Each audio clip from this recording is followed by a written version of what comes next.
All right, so what do we have here? IPI's ET Care, provided by Pulmonaire. And what we're going to be showing is a few instructions on its use. This is one that's been on the mannequin for about 2 weeks. You can see that there's some compression that happened here, right? Once that starts to happen, it's time to change it out. Obviously, different contours of the face. This is going to be adjusting for that, so we want to see that.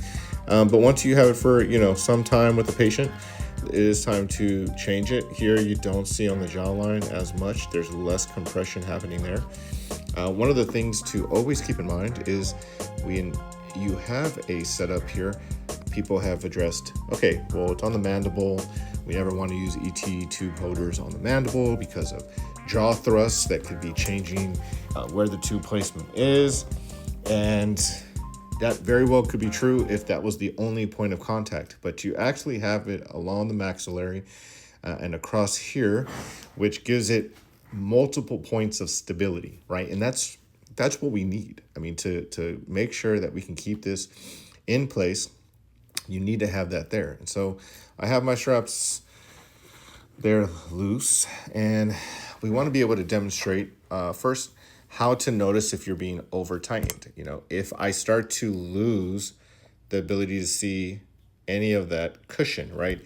It's dual cushion. So you have a softer cushion and a more firm cushion. And if I compress in the beginning, you'll see my blue start to disappear and you'll see the white.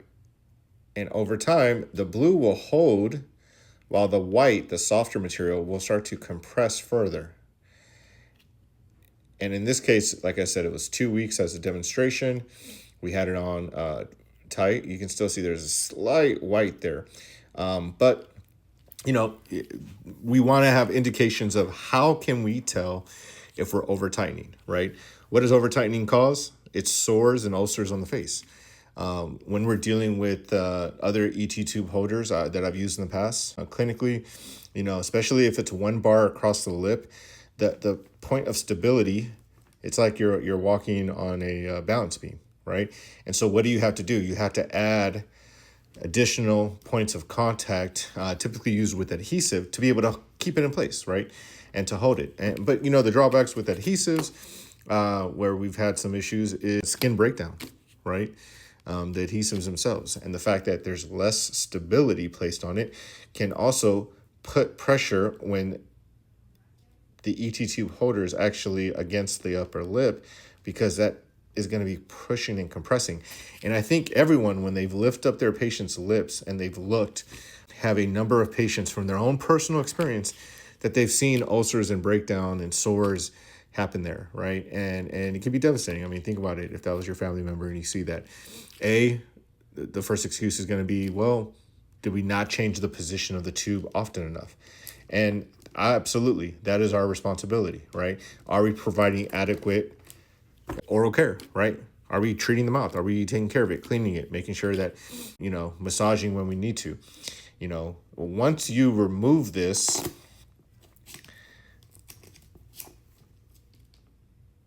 you can let the cheek and kind of massage it and still reapply and use the same one, right? I have that stability here.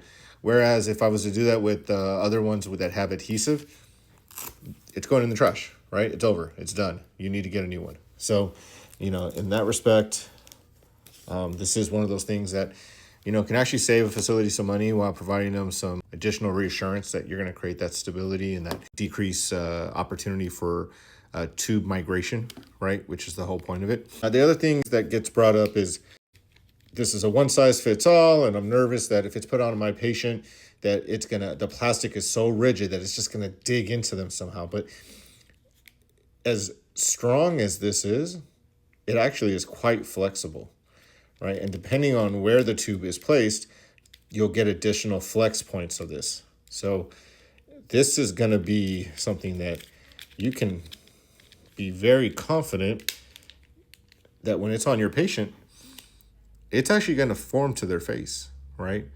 Which, unless I put it in my hands and I actually played with it, I would be concerned as well, right? Is that rigidity going to cause some kind of Again, a drawback, right? Is it going to cause some pressure sores? But the fact that you have that flexibility built into it is key, right? And this really is what the thoughtfulness in the design by IPI to be able to create that. Another thing which it's kind of hard to see in camera, but there's a bunch of teeth in here. I want to say somewhere in the ballpark of maybe 15 or so teeth on each side, about 3 in a row on both, to keep the tube from migrating and gripping onto it while you have the straps put onto place, right? You have your NG tube holder here on the top. And again, if you're not actually using an NG tube, let's say you're using an OG tube, could you feed it through there and possibly use it that way? Sure, right? I've heard of people doing that, but a lot of times we tape to the tube or we're going to put in some kind of attachment there. Could you strap this in to the tube where there's a slight gap here? Potentially. I haven't done it. This is for, therapists and nurses to be able to, they get creative. I mean, some of the best ideas I've ever seen when it comes to engineering the product for any device really is once they start getting used by actual practitioners, clinical staff, and that goes along every spectrum of healthcare, right? Anyone that's helping with a patient becomes a valuable asset in using, any of these devices because they can give you great insight on areas to improve and areas to work really well. So, at the end of the day, we're going to be making more of these instructional videos. I'd love to get some feedback, any questions, any critiques, any compliments. Obviously, we love to hear them.